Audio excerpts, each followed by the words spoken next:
Yes, everybody's looking inside. I've done what I can. Bought the contract. Right here, Richard. You guys are enforcing. Heads up the height. So we're You know, you can. Hi there. Wave to You want to yourself. take that side? I'll take this side. I don't know what channel.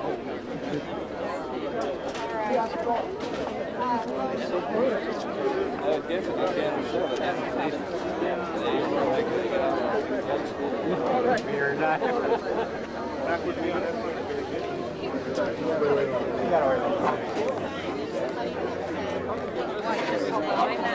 Well, no, I don't really see anyone over here anyway. And then get this over here, so you push it over here in the corner. All right? Well, you don't have to sit. You just brought out the That's shirt. good. You can stand.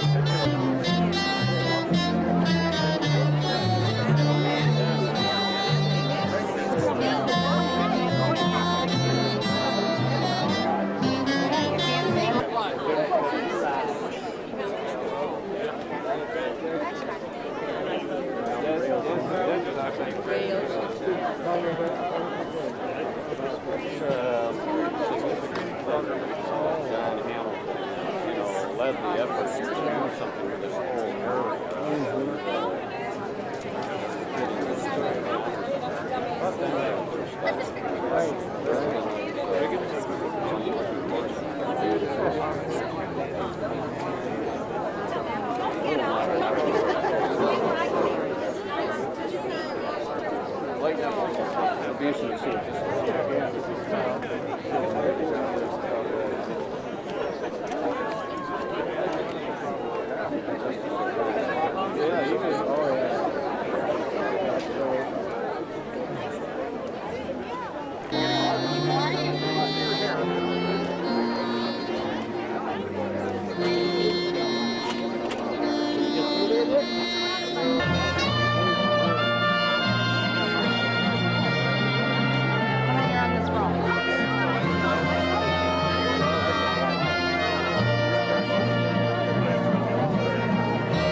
Good morning, ladies and gentlemen.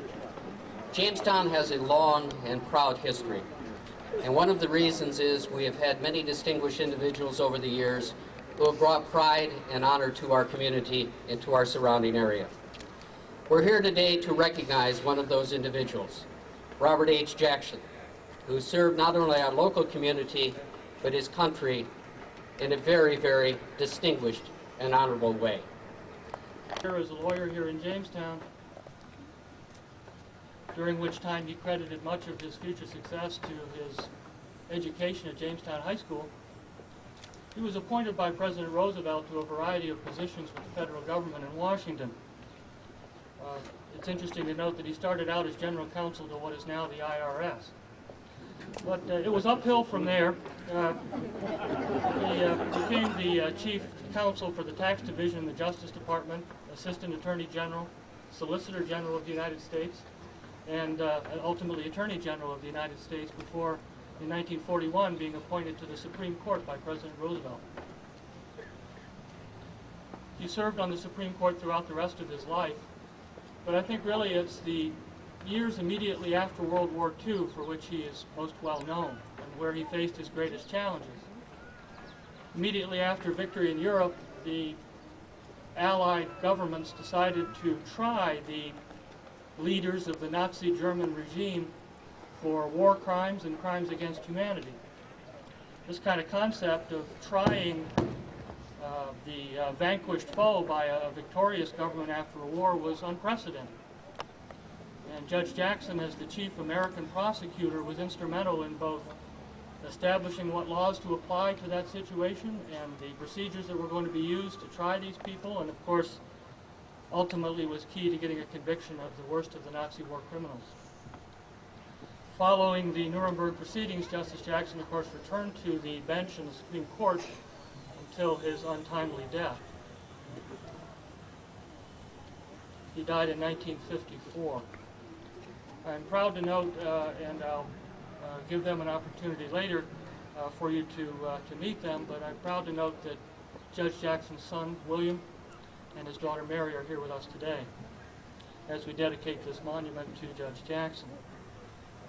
There are a lot of people that were involved in this process, and I want to briefly thank all of them if I can. I don't think any of us would be standing here today dedicating this monument. Mr. Hamilton, as president of the Gebbe Foundation, is with us today. In fact, on Sunday he's going to celebrate his 96th birthday.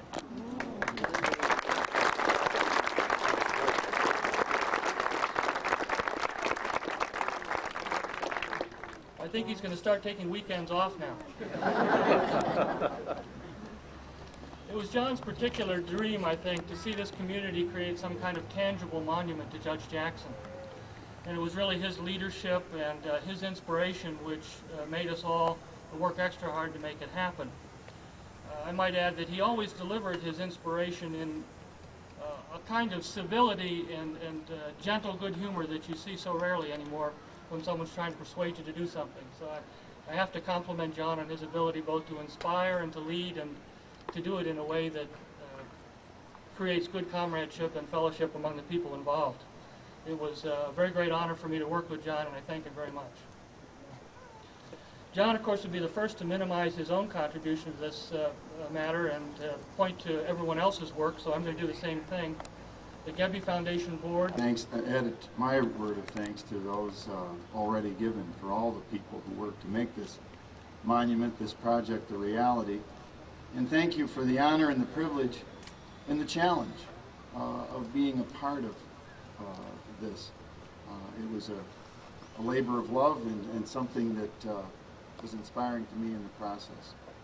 And again, thank you very much for that. And I want to thank my daughter Susan for suggesting that the spinnaker be used to cover the statue for the unveiling, and the appropriate color, red, white, and blue. So, thank you.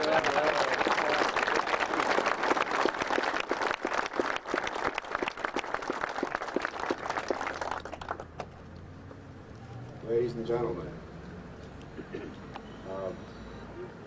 this is, in a sense, the return of the native, as far as I'm concerned, because I grew up here, at least I thought I was growing up. I spent my early years here, and one has to come from the canyons of Manhattan to realize what a truly beautiful component and my cousin, Harold Adams, and his wife, Mariana. We would like to add our own deep gratitude to all the people who have already been mentioned, but particularly the Jamestown Bar Association, the Fenton Historical Society, and above all, the young John Hamilton, the Gebby Foundation, for their steadfast vision and support in creating this truly inspiring memorial to our father at this park and this statue. We're also particularly honored, as we all are, to have Justice O'Connor with us today to make the dedication address. The only words that I would add at this time are those which are inscribed on my father's tombstone in Frewsburg. After reciting his various public positions, from Solicitor General to Chief Prosecutor of the Nazi war criminals, the following words are engraved. He kept the ancient landmarks and helped create the new. Thank you.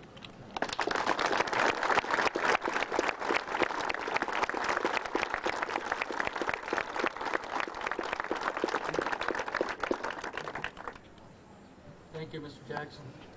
I would like to ask Mrs. Craighill and Mr. Jackson to step down to the side of the piece, and I'd also ask Dexter Benedict to come up and show us how to do what we are now very, very proud to do, and that is to unveil the statue of Judge Jackson.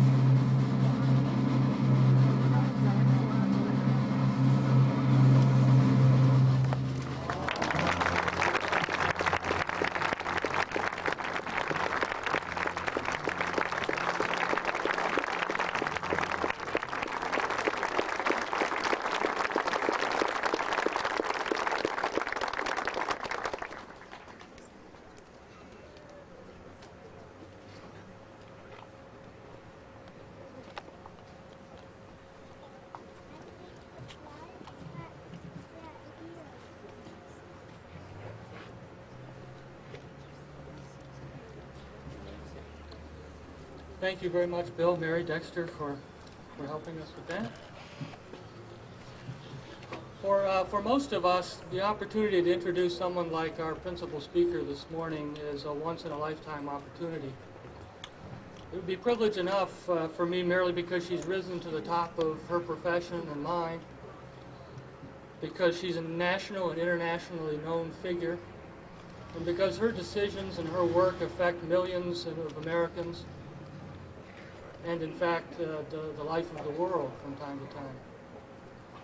But how really do you properly introduce someone whose place in history has already been assured? Justice Sandra Day O'Connor is the first woman to serve on the Supreme Court of the United States.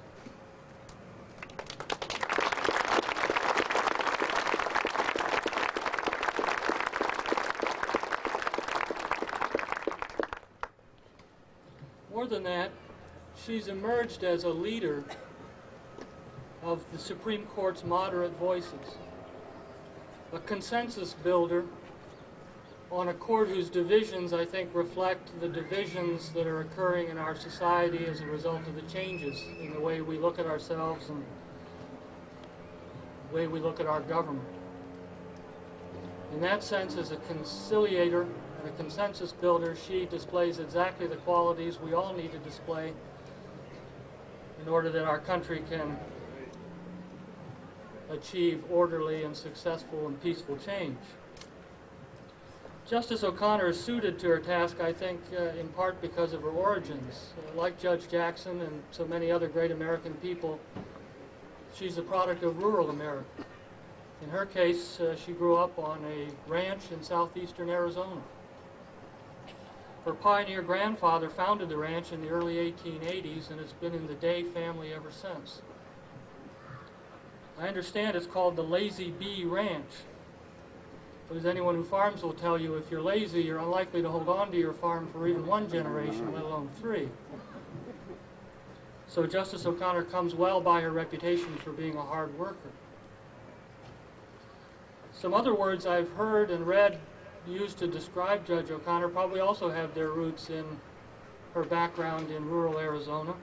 She's been described as independent, self-reliant, pragmatic, stern but fair. Having ridden down with her and with John this morning, I can add gracious and inquisitive to that level. Justice O'Connor attended Stanford University. She completed a 4-year regular program and a 3-year law school program on the issue of abortion. During her tenure, she's applied the basic values of hard work, thorough preparation, fairness, and realism to some of the most intractable problems that face our society. In that respect, she's the perfect person to speak today to dedicate this monument to Judge Jackson. I'm honored and pleased to introduce United States Supreme Court Justice Sandra Day O'Connor.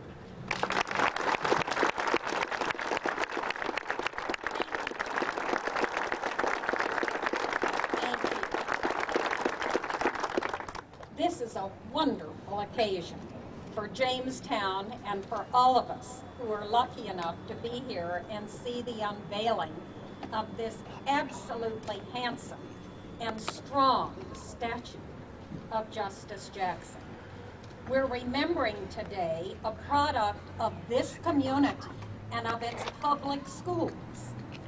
The most treasured honor that anyone can receive is one that comes from one's hometown, from those who knew the honoree first and best. So it is today. Robert Jackson, one of the finest justices ever to sit on the bench of the United States Supreme Court, grew up on a farm close to Jamestown. It was here that he attended the Jamestown Elementary and High School, that he married, had his children, and practiced law. It was here that he spoke in 1935 at the dedication of the new Jamestown High School building. He said then, "If you believe, as I believe, that democracy is the form of government best adapted to our people, then you must regard the public school as the most fundamental concern of our society. Democracy will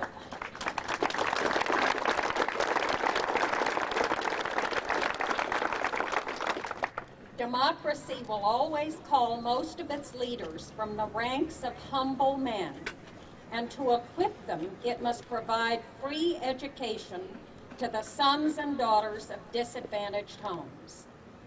Robert Jackson was born, as you heard, in 1892. I thought it was in Pennsylvania, not New York.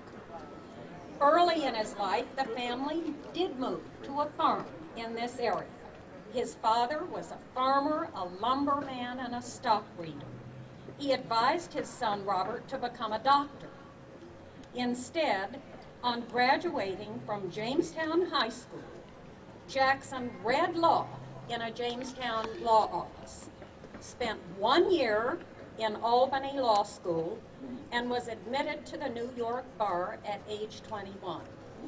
Now, this is the last justice of the Supreme Court to have gotten there without ever going to law school. That's an amazing record.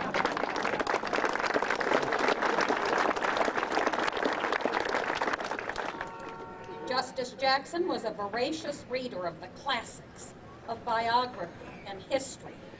He practiced law in this city successfully, and he married Irene Alice Gerhardt of nearby Kingston. And their 2 children here today William and Mary Margaret also grew up in this area.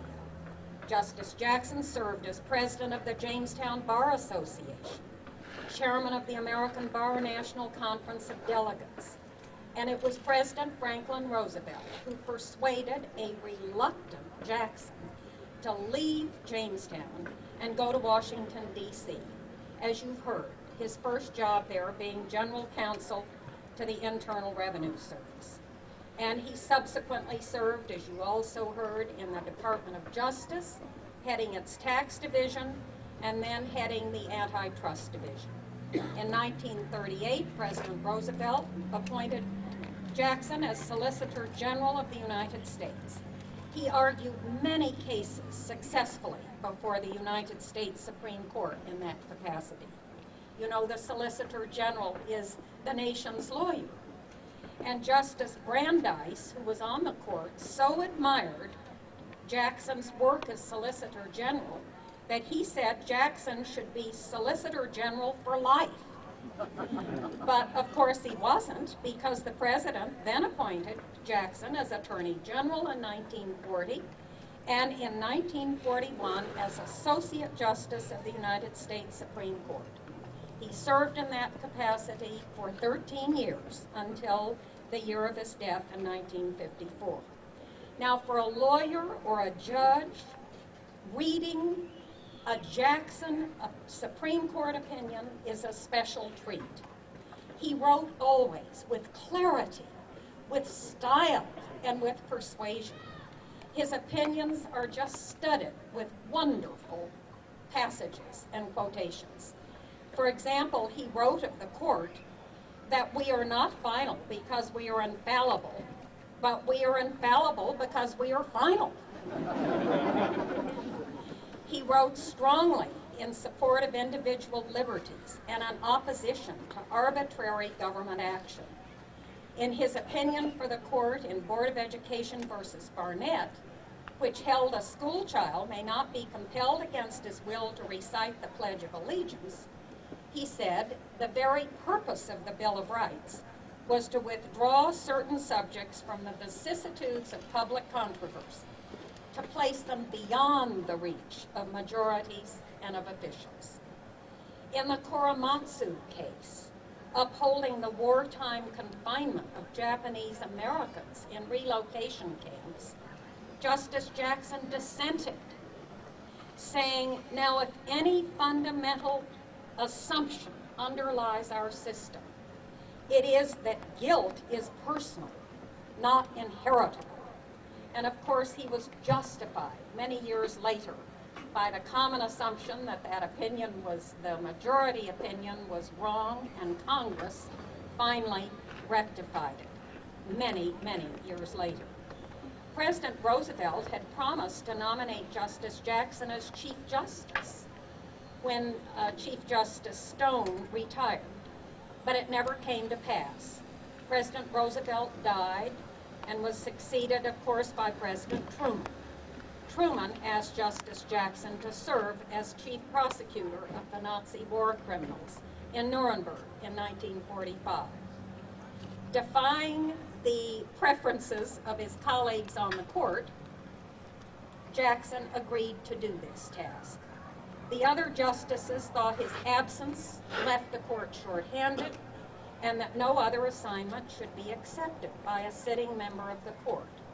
But Justice Jackson recognized the enormous importance of a successful effort to collect evidence and expose to the world the extent and the enormity of the Holocaust. Jackson believed that the long months he spent in Nuremberg were the most important, enduring, and constructive of his life. Nuremberg at that time was, in his words, in terrible shape. There being no telephone communications, the streets full of rubble, with some 20,000 dead bodies reported still in it, the smell of death hovering over it, no public transportation, no shops, no commerce, and no lights. After 10 months in this place, and 17,000 transcript pages of testimony. 19 of 21 defendants were convicted and sentenced. As Jackson put it, the evidence is there with such authenticity and in such detail that there can be no responsible denial of these crimes in the future, and no tradition of martyrdom of the Nazi leaders can arise among informed people. And he hoped to create a precedent that would make explicit that to persecute, oppress, and do violence to individuals or to minorities on political, racial, or religious grounds is an international crime. Today, 50-plus years later, the world is again witnessing an attempt to apply that precedent in new war crimes proceedings in Brussels and in Rwanda, to serve again as the voice of human decency following the unspeakable atrocities in Rwanda and in Bosnia-Herzegovina. We're following the path beaten by Robert Jackson for the protection of basic human liberties. Robert Jackson is a product of this wonderful community, of its soil, of its people, its public schools. It was here that he learned his lifelong curiosity for knowledge and inspiration to seek self-improvement by hard work, and the courage to take responsibility. He knew education was not the formal years of study, but a lifelong process. With your statue of this great man, you will help everyone who sees it to further his or her own inspiration and his or her own self-improvement. Congratulations to Jamestown and to all of you. Thank you.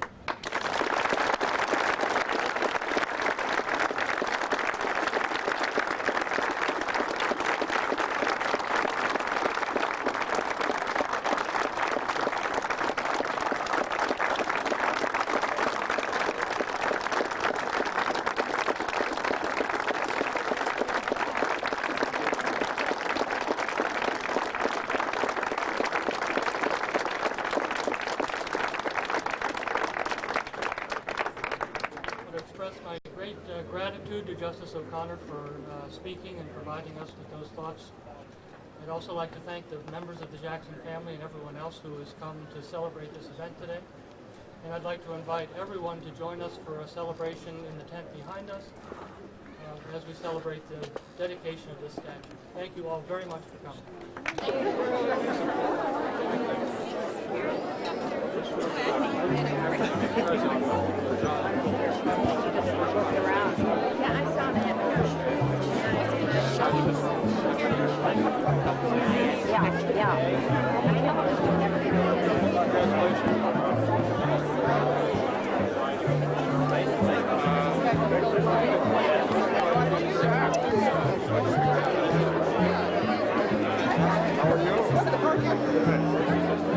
Watch out, Greg. Always undoing your pants.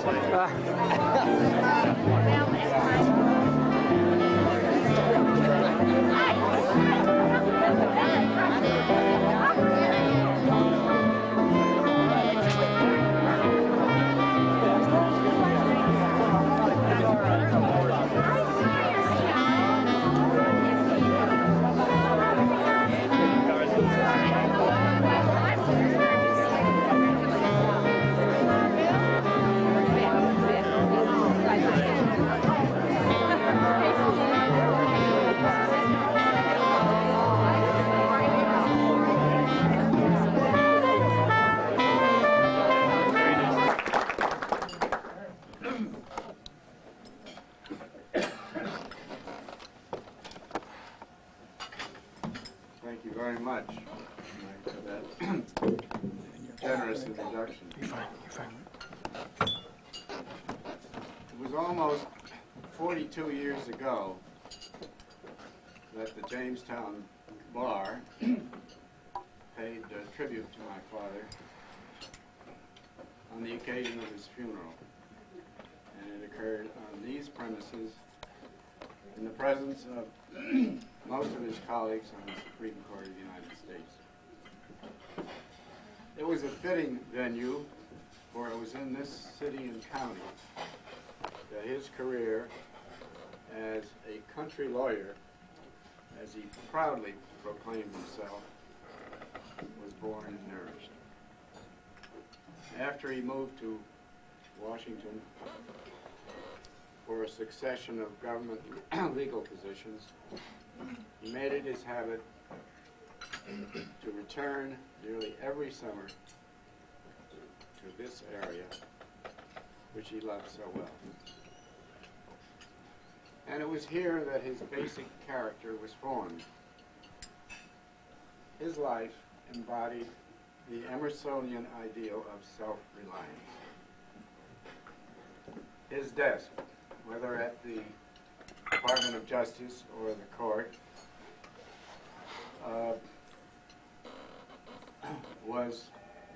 above it was a picture of a man toiling over papers before candlelight with an inscription attributed to Kipling.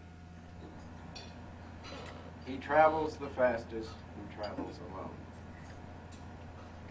His independent spirit was manifested in his representation not only of substantial financial and manufacturing corporations and individuals of substance, but also labor unions, the indigent and unpopular defendants in criminal cases. His colleague on the court, Felix Frankfurter, who was a sophisticated former law professor, used to taunt my father for what Frankfurter called Jamestown jurisprudence in some of his opinions. But what Frankfurter didn't realize, because he never could have, is that my father's approach was based on an independent, common sense point of view, born of experience with the life and people of a small but progressive and thriving town. While he had no college education and only 1 year of law school, he studied law at his uncle's office in Jamestown. He read widely and avidly, largely the Bible, Shakespeare, and other classics. Self-taught, he was without doubt one of the most educated men among top Washington officials of his time. As a result of this education process and a reflection of his self-reliance, he wrote all of his own stuff, not only opinions as Attorney General, including the famous Lend-Lease Destroyers or Bases opinion, and opinions on the court, but also, as I can attest because I was there, his widely acclaimed opening and closing statements as American Chief Prosecutor at the trial of major Nazi war criminals in Nuremberg. Certainly he had staff assistance and suggestions, but the end result, after much drafting and redrafting in theme and in content, was his alone. I hope you will forgive me for these remarks, which may seem those of a partisan. It would be difficult for me to speak of him otherwise, for I'm very proud to be his son.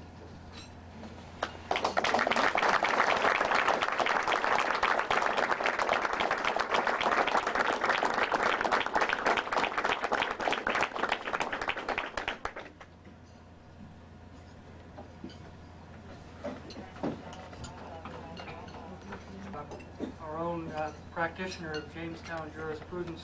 I'd like to add a couple words of thank you to folks who are instrumental in making this luncheon happen, particularly, of course, the board of directors and volunteers of the Fenton Historical Center, Kristen Stein, particularly for all her hard work and enthusiasm for the event. I appreciate it very, very much, as we all do. The staff, of course, here at Moonbrook have done a beautiful job with the luncheon, and we're very appreciative of that also.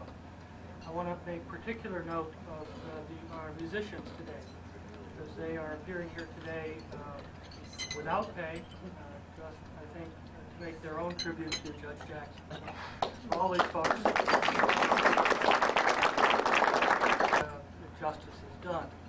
I have a great deal of respect for Judge Cass, and I know my fellow practitioners here do also. He, perhaps unknown to many of us, has made quite a long study of Judge Jackson and his career, besides the obvious parallels. Judge, were you born in Frewsburg, unlike Jamestown? I've been corrected by several high-standing judges today, so I'm being very, very careful. But Judge Cass obviously lives in Frewsburg. He's practiced law here and has sat on the bench here in Chautauqua County for many years, and so it's natural that he would have taken a strong interest in Judge Jackson's career. We've asked him here today to share some of his observations and the results of his research. I know he's not the only person in this room who could do this. In fact, there are probably folks in the room who are going to take notes and then come up and disagree with him afterwards. Nonetheless, we're very pleased and proud to have Judge Cass here with us, and ask you to welcome.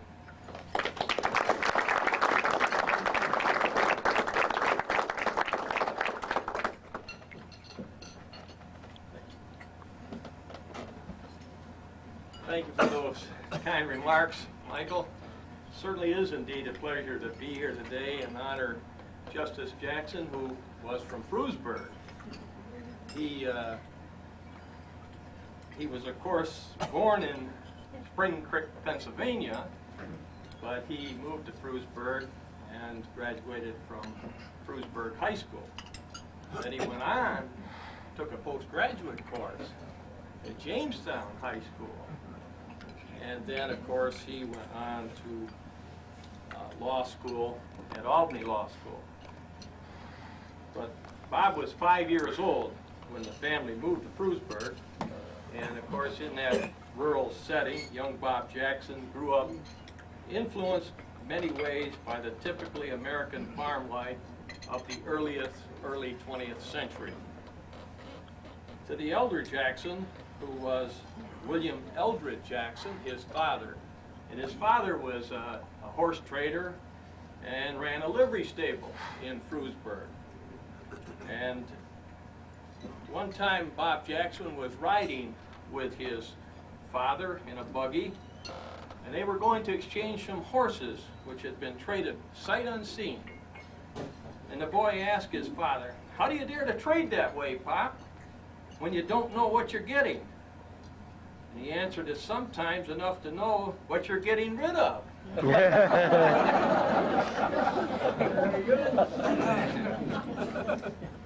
Well, Bob Jackson went to school with my uncle, Rollin F. Cass, and some of you knew my uncle Rollin, who was in the real estate business here in Jamestown. And he was a schoolmate with Bob, and he told stories about a number of pranks that young Bob Jackson was involved in when he was in school in Frewsburg. One of the stories was about him dropping bags of water on the girls and some of the fellow classmates from the upper story, and then, of course, hiding so nobody knew who was dropping the water bags. Another occasion, he got himself expelled from school in a student strike against a disagreeable teacher. But he was an all-American boy. We had a Supreme Court justice here in Chautauqua County a number of years ago, and that was Harley N. Crosby. He was a justice of the Supreme Court, and he told this story about Justice Jackson. He said, "I recall the first time I ever met Bob, as we in Chautauqua County call him. As a then young lawyer, I was called to Frewsburg, his whole hometown, to sit on a board of judges in a high school debate between Frewsburg and Sinclairville. The debate was going very well indeed for Sinclairville until the last speaker for Frewsburg was Robert H. Jackson. He was a mere stripling of a boy, and he wore knee pants at that time, as I recall, and was not more than 14 years old. Holy Moses, you should have heard that boy debate. I was astounded. And that's what, of course, the Supreme Court Justice said about Justice Jackson. Well, he graduated, as I said, from Jamestown High School in 1910, and he went to Albany Law School, and he completed 2 years of law school in 1 year. So he only went there for 1 year, but he did 2 years of work. And during the time in Albany, he, of course, became acquainted with Irene Gearhart, and they were married on April 24th, 1916, when he was 24 years of age. The 2 children born of the marriage we're fortunate to have here today, William Eldred Jackson and Mary Margaret Jackson. It is interesting to note, of course, that his son, William, emulated his father and became a lawyer, attending Yale University and Harvard Law School. And my research says he was admitted to the bar in 1944. Is that correct? Yes, indeed. Well, after Albany Law School, he came back to Jamestown to clerk for his uncle, or not an uncle, it was a cousin of his mother, Frank H. Mott. And he took his bar examination on October 14th and 15th in the year 1913, and he was so nervous that he got sick between his bar examination. But nevertheless, of course, he passed with flying colors and was admitted to the Bar of New York on November 24th, 1913. He practiced law for a while on his own, and then he became associated with the law firm of Jackson, Herrick, Durkin, and Lee. He quickly became the most outstanding lawyer in Chautauqua County, and as Judge Harley Ann Crosley stated, Bob was the best of them all. He was what you would call a lawyer's lawyer or advocate. Now, what is an advocate? The advocate must have a quick mind, an understanding heart, charm of personality. He is often to understand another man's life story at a moment's notice, catch up overnight a client's or a witness's lifelong experience in another profession, and he must have the power of expressing himself clearly and attractively to simple people so that they will listen to him and to understand him.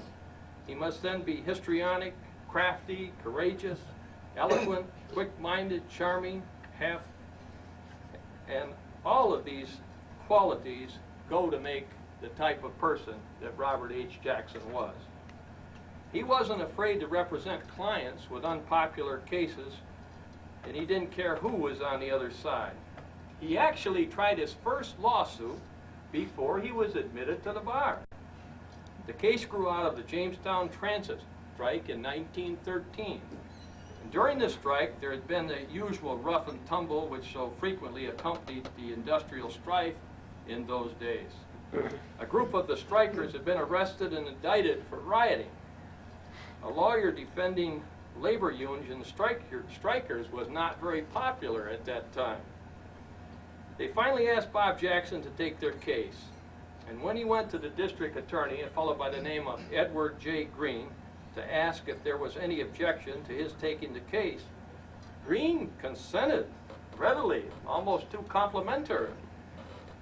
The defense counsel then interviewed the county judge, who was Arthur B. Ottaway. The judge stated that he had no reason to oppose the request, but admonished the young lawyer to have it clearly understood with his clients that he was not a lawyer admitted to practice, so that none of them could raise that question if they were convicted, as everybody thought they were going to be convicted. The day of the trial came, and young Bob defended those working men. The first case went to the jury, and they refused to convict the defendant. That was a great victory for the defense. In the remaining cases, there was no corroboration of the testimony of the accomplices. Since under New York law, the testimony of accomplices must be corroborated, the court dismissed the remaining indictments. After that victory, the young lawyer had no trouble obtaining further law business. Another rather unusual case that brought a great deal of public attention to the young advocate was a lawsuit that he instituted against an unpopular, older lawyer by the name of Pickard. He was aggressive, belligerent, and had made many enemies. Pickard just seemed to enjoy bullying people. One enemy that he made was a guy by the name of John F. Jones, who was a veteran of the Spanish-American War, a former water commissioner of the city of Jamestown. Jones had been a man of some means but suffered bad luck financially, and he lost his home through a foreclosure proceeding brought on by Pickard. Under New York's old Code of Civil Procedure, a man could be jailed by a creditor to collect costs or damages in a fraud case. Lawyer Pickard issued this type of a body execution against Jones, and Jones spent the Christmas holidays in the Chautauqua County Jail. Jackson had Jones released from jail on the grounds that the former action involving Jones and Pickard was one in equity and not in fraud. The court sustained Jackson and held Jones's imprisonment was illegal. Jackson then sued Pickard. Not very often that you get one lawyer to sue another lawyer. And he recovered a verdict of $3,500. The legend grew in Jamestown that Jackson wasn't afraid to take a tough case. And as every lawyer knows, some of the most interesting cases don't always involve the most money. In Forbes versus the City of Jamestown, Jackson had a novel case. An epidemic of typhoid fever had broken out in the Jamestown area in July of 1923, and the source of the epidemic was traced to the milk supply of Grant and Merle Forbes, who owned adjoining dairy farms near Jamestown and operated a dairy route in the city. Cassadaga Creek flowed past their farms, and into the creek a few rods above their farm, the city of Jamestown discharged its sewage. The sewage plant is still there today. The local health authorities immediately required the Forbes brothers to suspend milk deliveries and to pasteurize their milk. This naturally resulted in greatly reduced patronage, and the Forbes brothers consulted Justice Jackson. After investigation, he instituted an action against the city of Jamestown for damages caused by the alleged pollution of Cassadaga Creek by the city's sewage, claiming a diminution in the value of the farms and loss of profits because the plaintiff's milk became infected. At the trial, it was contended that the sewage was the source of the typhoid germs, that the plaintiff's cows waded in the stream, carried the germs in their bodies, and that the flies passing from the stream to the barn were the carriers, and they infected the dairy utensils in the milk. After a spirited trial, the jury returned a verdict of $12,000 against the city of Jamestown. The city authorities howled. On appeal, because of 2 errors by the trial court, a new trial was granted, but Justice Jackson subsequently won the case anyway. His reputation grew, and he was certainly the most outstanding trial lawyer in the area. He didn't specialize, nor did he pick and choose clients, and he rarely declined service to worthy ones because of inability to pay. Once enlisted for a client, he took his obligations seriously. He insisted on complete control, and he finished the case and followed it right to the end. He used every power and resource to the cause. He identified himself with his client's case fully, sometimes too fully. He would fight the adverse party, fight the counsel, fight every hostile witness, fight the court, fight public sentiment, fight any obstacle to his client's success. He never quit. He could think of motions for every person, everything under the sun, and he made them all. He moved for new trials. He appealed. If he lost in the end, Then he joined the client at the local tavern, damning the judge, which is the last rite in closing an unsuccessful case. In February 1934, Bob Jackson was called to Washington, and he assumed the position of General Counsel of the Bureau of Internal Revenue.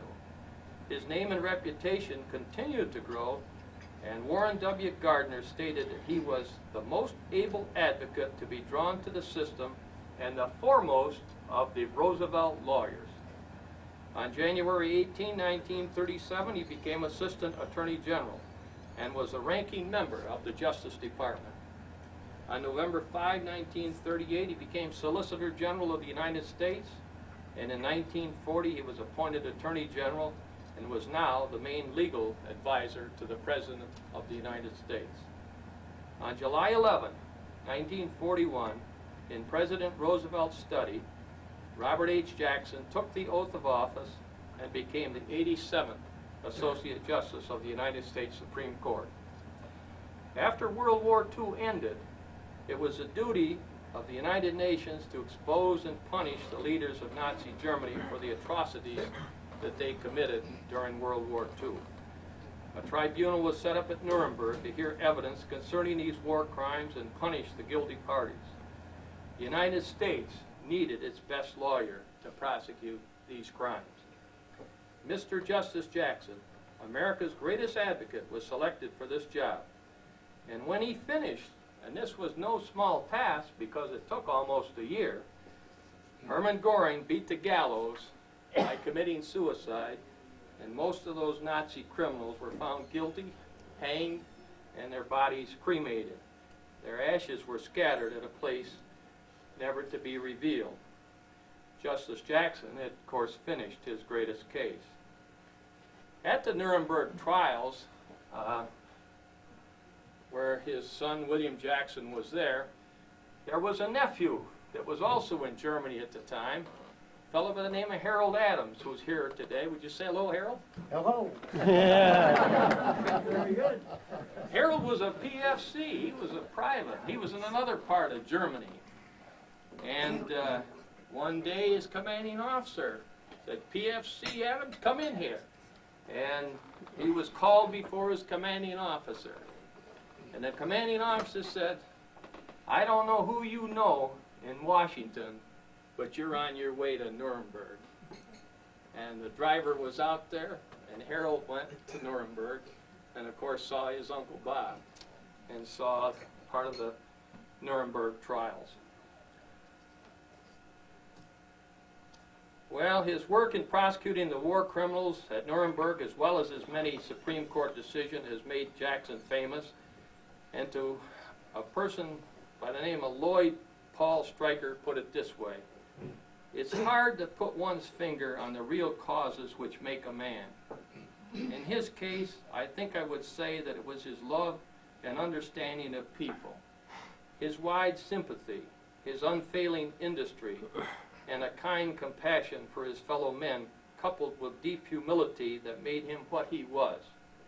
Here was a man in the tradition of Abraham Lincoln, a country lawyer trained in a small country law office, rising to greatness through great industry and quiet reflection and sober confidence in himself.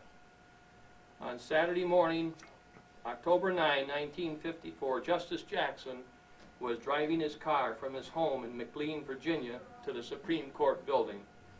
He became ill during the trip, and later that day, death sealed the lips of this great man forever. An elaborate funeral was held in his honor in Washington, D.C., which was attended by many friends and notables who came to pay their last respect.